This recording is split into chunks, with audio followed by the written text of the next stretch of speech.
दोस्तों, mechanical logic में आप सभी का स्वागत है। दोस्तों, आपने पिछली वीडियो में देखा होगा कि ये 300 टन की प्रेस थी, जिसकी ये कनेक्टिंग रॉड है जो हमारी बिल्कुल टूट गई थी, ब्रेक हो गई और इसका जो गन मेटल बोझ था वो भी टूट गया। अभी दोस्तों ये नई बन के आ गई है हमारे पास कनेक्टिंग रॉड, और पहले से थोड़ा हैवी बनवाया है इसको, और इसके अंदर जो गन मेटल का बुश लगा हुआ है वो भी हमने पहले ढलाई करा के फिर उसके बाद इसको तैयार कराया है।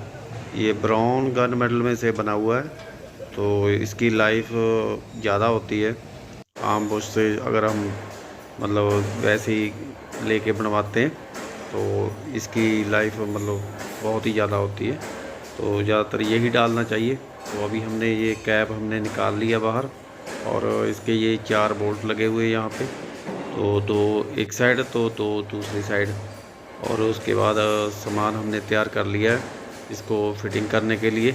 एमरी पेपर, ग्राइंडर और पाइप रेंच और थोड़ी हैमर वगैरह, और सभी चीज़ तैयार है जो इसके साथ आई हैं। ये ऊपर लगेगा यहाँ पे, यहाँ से ऑयल देंगे। तो अभी हम स्टार्ट करेंगे इसको फिटिंग करने के लिए। तो मैं कुछ आपको अच्छी तरह से दिखा दूँ इसके अंदर।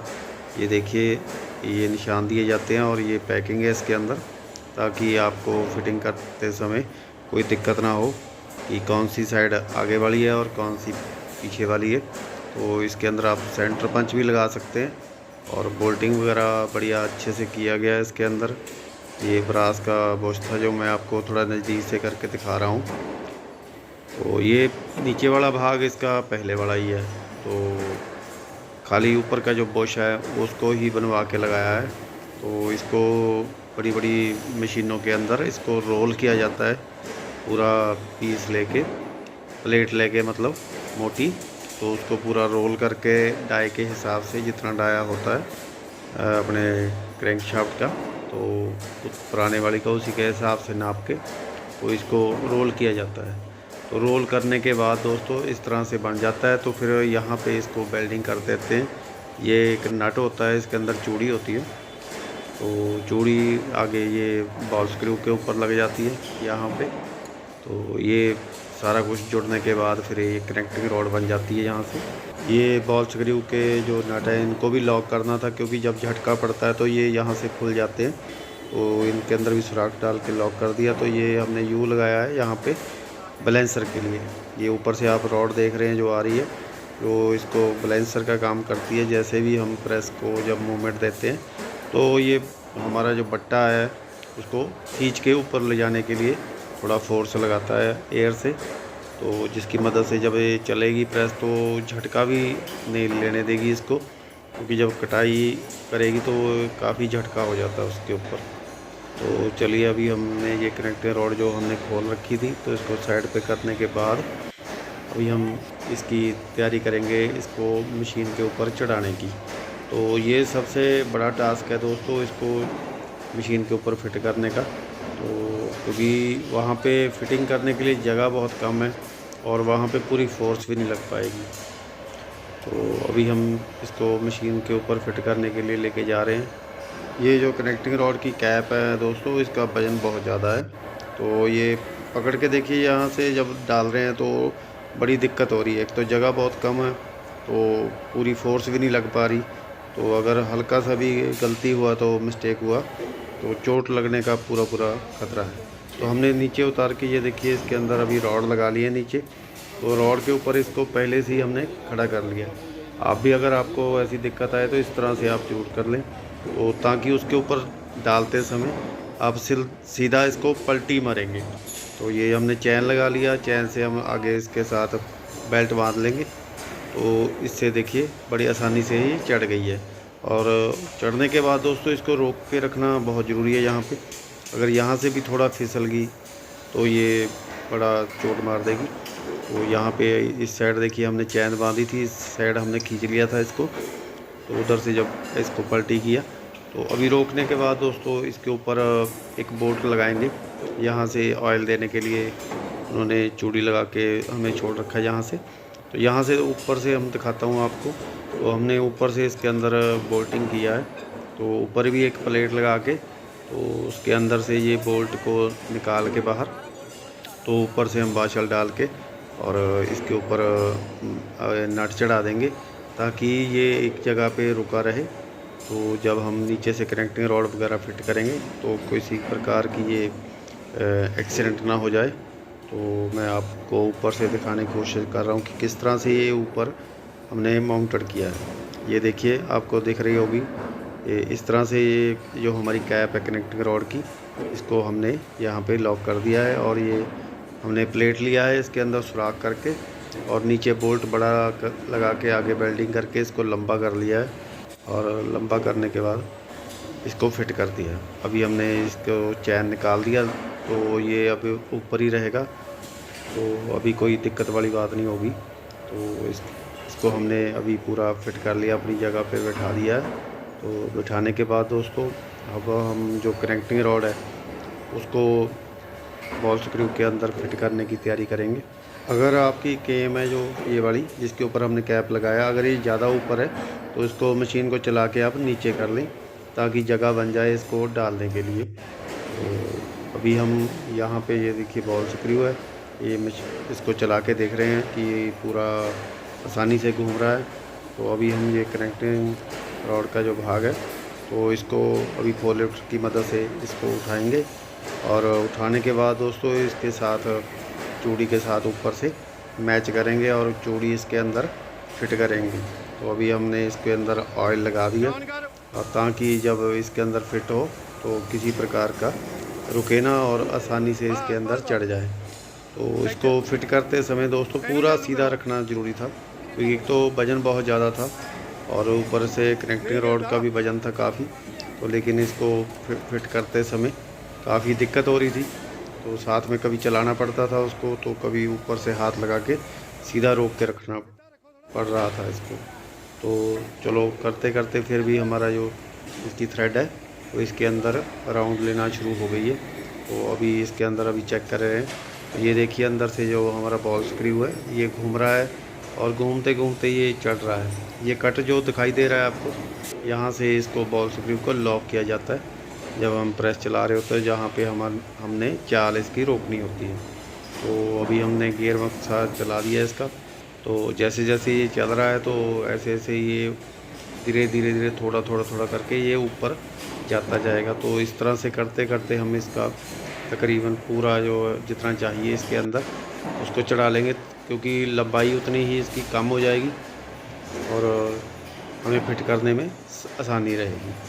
तो अभी हमने इसको चढ़ा लिया है, तो फोरलिफ्ट की मदद से अभी उठा के इसको मशीन के अंदर फिट करेंगे स्लाइड रैम को।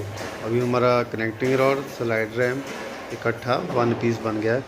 तो इसको अंदर डालने का भी एक टास्क है दोस्तों, क्योंकि पूरी जगह होती है जहाँ पे ये मूवमेंट करता है चलता है, तो वहाँ पे इतना ज़्यादा जगह नहीं होती कि हम आराम से इसको डाल सकें। तो बड़ी आसान मतलब धीरे धीरे आसानी से इसको अंदर डालने की कोशिश कर रहे हैं, फिर भी कहीं एक साइड लग जाती है तो कभी दूसरी साइड हमारे स्लाइड रैम की उधर लग जाती है। तो ये देखिए अभी इस साइड थोड़ा फंस रहा है, तो थोड़ा आगे पीछे करके इसको फिर से बिठाने की कोशिश करूँगा। ये मैं आपको बैक साइड से दिखाना चाहता हूँ यहाँ से।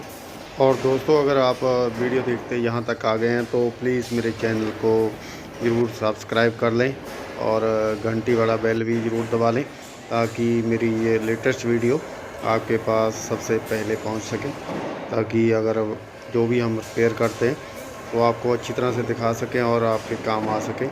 तो कई बार क्या होता है कि वीडियो देखते देखते आप निकल जाते हो तो सब्सक्राइब करना भूल जाते हो, तो प्लीज़ सब्सक्राइब कर लें और लाइक कर दें। तो दोस्तों ये बैलेंसर के पास बिल्कुल हमारा पट्टा है जो, तो स्लाइड रैम बिल्कुल पहुंच गया है।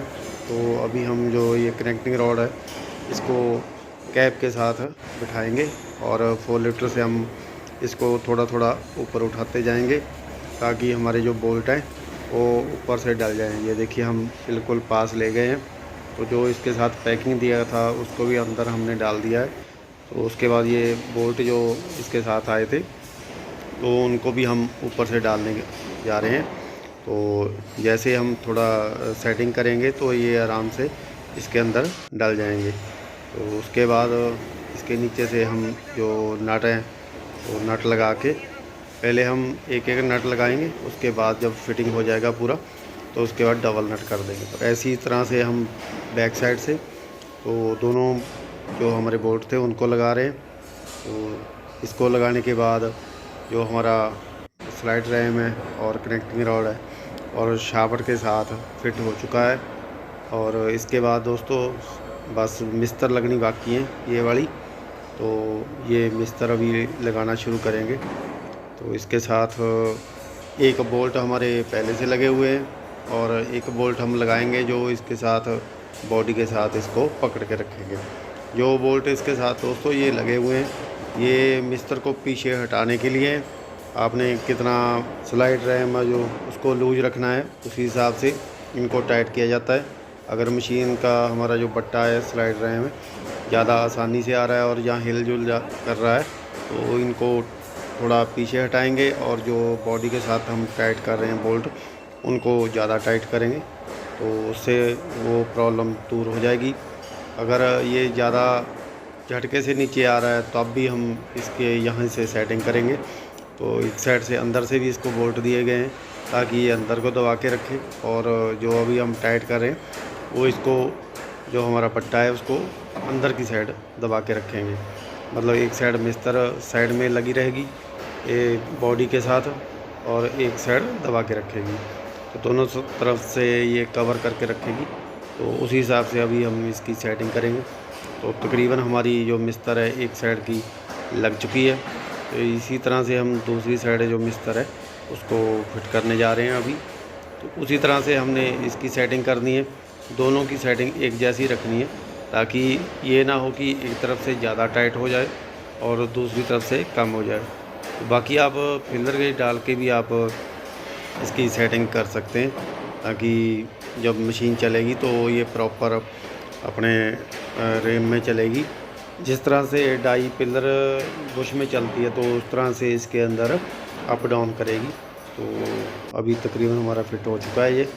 तो ये दोस्तों कैप के ऊपर ऑयल देने के लिए पुराने वाली के ऊपर लगा हुआ था, तो ये भी हमने अभी चेंज कर देना है। तो ये इसकी चौड़ी भी कम थी, तो जो अब बन के आया है तो उसकी चौड़ी भी उससे थोड़ी मोटी है और उसके ऊपर ऑयल केन भी लगी है कैप। उसके अंदर हम मैनुअल से भी यहाँ से ऑयल डाल सकते हैं और इसके साथ पाइप भी लगेगी यहाँ पे, और पाइप से भी इसके अंदर ऑयल जाएगा। जिस हिसाब से जब हमारा पंप चलेगा तो सभी जगह पे ऑयल अच्छी तरह से चला जाए ताकि हमारी जो मशीन है उसकी लाइफ है जो बढ़ सके उसकी लाइफ। तो अभी हम इसके अंदर जो कनेक्टिंग रॉड है इसके अंदर ये प्लेट लगाएंगे जो बॉल स्क्रू को लॉक करके रखने के लिए। यहाँ पे हम इसकी सेटिंग कर लेंगे डाई के हिसाब से। तो ये वाली प्लेट है दोस्तों, इसके अंदर भी हाफ चूड़ी कटी हुई है उसी तरह से, और ये अंदर आपको जो बॉल स्क्रू दिखाई दे रहा है तो इसको लॉक करने के लिए जब हम इसकी डाई की सेटिंग करने के बाद मशीन को प्रॉपर तौर से चलाएंगे तो यहाँ से हम इसके अंदर इसको लगा के तो दो बोल्टों की मदद से इसको अच्छी तरह से टाइट कर लेंगे ताकि हमारी जो चाल है कम ज़्यादा ना हो जाए जिससे हमारी डाई को नुकसान हो सकता है। तो ये वाली प्लेट है तो हमने लगा रही है। उसके बाद दोस्तों बैलेंसर की जो रॉड है इसको लगाएंगे। तो जो मैंने आपको पहले बताया था कि बैलेंसर का क्या काम है इस मशीन के अंदर, तो ये रॉड को लगाने के बाद इसके अंदर अभी थोड़ी सेटिंग करके इसके अंदर ये दोस्तों बोल्ट लगा देंगे। तो बोल्ट की मदद से अभी ये इसके साथ जॉइंट हो चुका है। जैसे ही हमारी प्रेस अप डाउन करेगी तो ये अपने हिसाब से ये ऊपर इसको खींच लेंगे। ये टैंकी भी इसके साथ लगी हुई है। तो प्रेस को अभी हमने चालू कर दिया है। तो तकरीबन हमारी प्रेस रेडी है। दोस्तों वीडियो बढ़िया लगे तो लाइक और शेयर ज़रूर करें और कमेंट करके ज़रूर बताएं कि आपको ये वीडियो कैसी लगी। अभी हम इसको चला के देख रहे हैं मशीन को। तो पहले हल्का इंचिंग में चलाएंगे, तो उसके बाद दोस्तों इसको हम स्टोव के हिसाब से चलाएंगे। तो तकरीबन हमारी जो प्रेस है बिल्कुल सही चल रही है और साउंड भी बिल्कुल सही है इसका। जिस हिसाब से हम ये पैर से देखिए यहाँ से दबाते हैं तो तुरंत ये मोमेंट ले लेती है। और ये पीछे से मैं आपको दिखा रहा हूँ और प्रेस बिल्कुल ओके हो चुकी है। और प्रेस के जो ब्लेंसर हैं वो भी बिल्कुल प्रॉपर वर्क कर रहे हैं। जिस हिसाब से प्रेस का बट्टा नीचे आ रहा है तो तुरंत ही उसको ऊपर को खींचने के लिए प्रेशर ले लेते हैं ब्लेंसर। 2 ब्लेंसर लगे हुए हैं इसके, ज़्यादातर आगे होते हैं जो सी टाइप होती है, तो एच टाइप जो प्रेस होती है इसके एक ब्लेंसर की रॉड आगे होती है और एक दूसरी साइड बैक साइड होती है पीछे का वाली। तो ये चाल को भी हम ऊपर नीचे कर रहे हैं। तो ये हमारी प्रेस है जो बिल्कुल प्रोडक्शन के लिए बिल्कुल ओके है।